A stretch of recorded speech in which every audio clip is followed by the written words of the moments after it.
দর্শক মন্ডলী, আজকে আমরা উপস্থিত আছি রেলওয়ে মিউজিয়াম। আমরা দেখি পরিলক্ষণ করি যে রেলওয়ে মিউজিয়ামে কী কী আছে এবং কী কী অবস্থান আমরা আপনাদের দেখাবো। যত সময় চেষ্টা করবো, আমাদের সাথে থাকুন। ধন্যবাদ সবাইকে।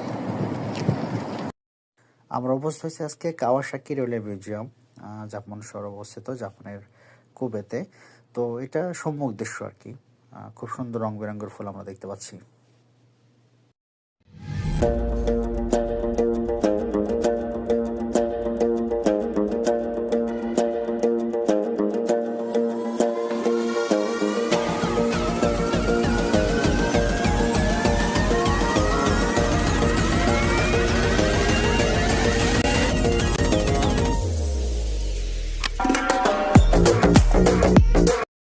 রবীন্দ্রনাথের সঙ্গে জাপানের সম্পর্কের গভীরে। 1916 সালে প্রথমবার জাপান ভ্রমণ যে বাণী জাপানিদের রবীন্দ্রনাথ শুনেছিলেন, সে দেশের নেতৃস্থানে অনেক বুদ্ধিজীবী ও রাজনীতিকের তখন সেটা পছন্দ হয়নি।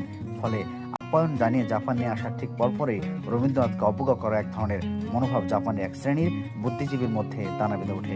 তবে সম্পর্কের এই টানাপোড়েনের সত্ত্বেও জাপানকে যে রবীন্দ্রনাথ সত্যিকার ভালোবেসেছিলেন তাতে কোনো সন্দেহ একেবারে নেই। ভালোবাসার উৎস অবশ্যই হচ্ছে জাপানের নান্দনিক উৎকর্ষ এবং সমৃদ্ধি, শৈল্পিক বোধ সম্পর্কে অবগত হতে পারা। রবীন্দ্রনাথ যখন প্রথমবারের মতো জন্মগ্রহণ করেন, বিশ্বজুড়ে তখন চলছিল সর্বনাশক যুদ্ধ। এশিয়ার সরাসরি সে যুদ্ধে জড়িত না হলেও এশিয়ার কিছু কিছু এলাকায় পরোক্ষ সংঘাত রক্তক্ষয়ী আকার নিয়েছিল। অন্যদিকে আধুনিকতার পথ ধরে এগিয়ে চলা জাপান চলছিল সমর প্রস্তুতি। তবে জাপানের ভালোবাসায় মুগ্ধ হয়ে জাপান যাত্রী সত্যিকার অর্থে যেন হয়ে উঠেছিল জাপানের প্রতি। সে ভালোবাসা রবীন্দ্রনাথ বরাবর অনুভব করে গেছেন। তারই সবচেয়ে বিশাল যোগদান হচ্ছে তার জাপান।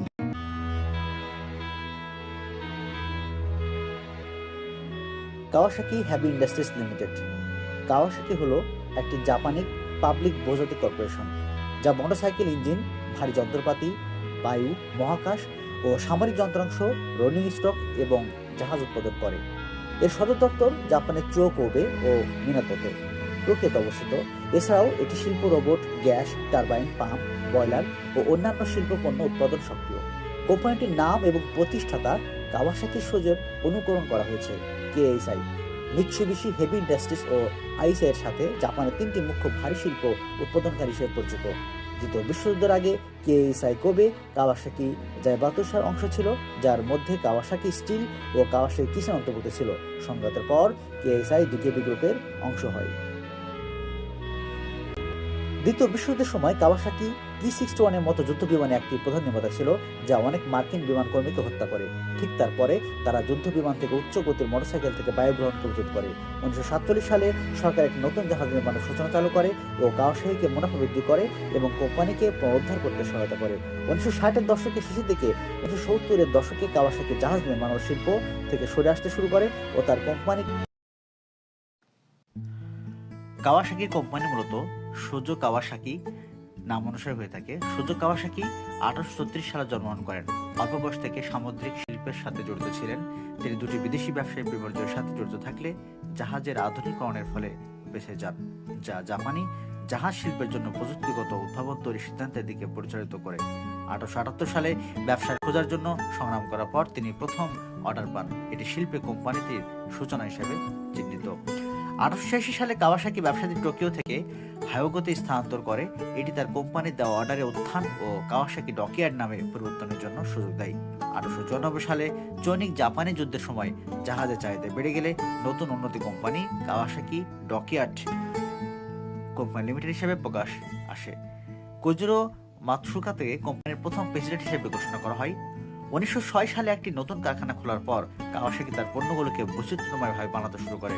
তারা প্রথম বিশ্বযুদ্ধের শেষের দিকে রেলপথ, স্বয়ংচালিত ও বিমান শিল্পের জন্য যন্ত্রাংশ তৈরি করতে শুরু করে।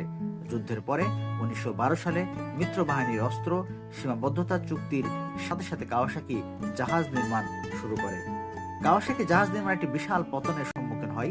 1929 সালে বিষণ্ণতা কোম্পানির জন্য প্রচুর পরিমাণ আর্থিক সমস্যার সৃষ্টি করে। দ্বিতীয় বিশ্বযুদ্ধের সময় কাওয়াসাকি E-61 এর মতো যুদ্ধ বিমানের একটি প্রধান নির্মাতা ছিল। কাওয়াসাকি জাপানের কেইহিন শিল্প অঞ্চলের কেন্দ্রে অবস্থিত। কাওয়াসাকি নগরীর শিল্প অঞ্চলটি তিনটি অংশ ভাগ করা যায়। উপকূলের পুনরুদ্ধারকৃত জমিতে ভারী শিল্প কারখানাগুলো অবস্থিত, যার মধ্যে জাহাজ নির্মাণের বৃহৎ কারখানাগুলো উল্লেখ্য। নগর কেন্দ্রে মোটরযান, যন্ত্রপাতি ও সরঞ্জামের কারখানাগুলো অবস্থিত। উত্তর পশ্চিম অংশে রাসায়নিক দ্রব্য উৎপাদনকারী হালকা শিল্পগুলো অবস্থিত। কাওয়াসাকি জাপানের ব্যস্ততম সমুদ্র বন্দরগুলো একটি। এসআইটি জাপানের অন্যতম প্রধান উৎস প্রযুক্তি, ইলেকট্রনীয় ও পরিকল্পক কম্পিউটার প্রযুক্তি। ঠিক আছে প্রিয় দর্শক মন্ডলী, আপনারা সবাই ভালো থাকবেন এই কামনা ব্যক্ত করে কাওয়াসাকি রেলওয়ে মিউজিয়াম থেকে আজকে আমাদের এখানে বিদায় নিচ্ছি। সবাই সুস্থ থাকবেন, ভালোবাসা অবিরাম। ধন্যবাদ সবাইকে।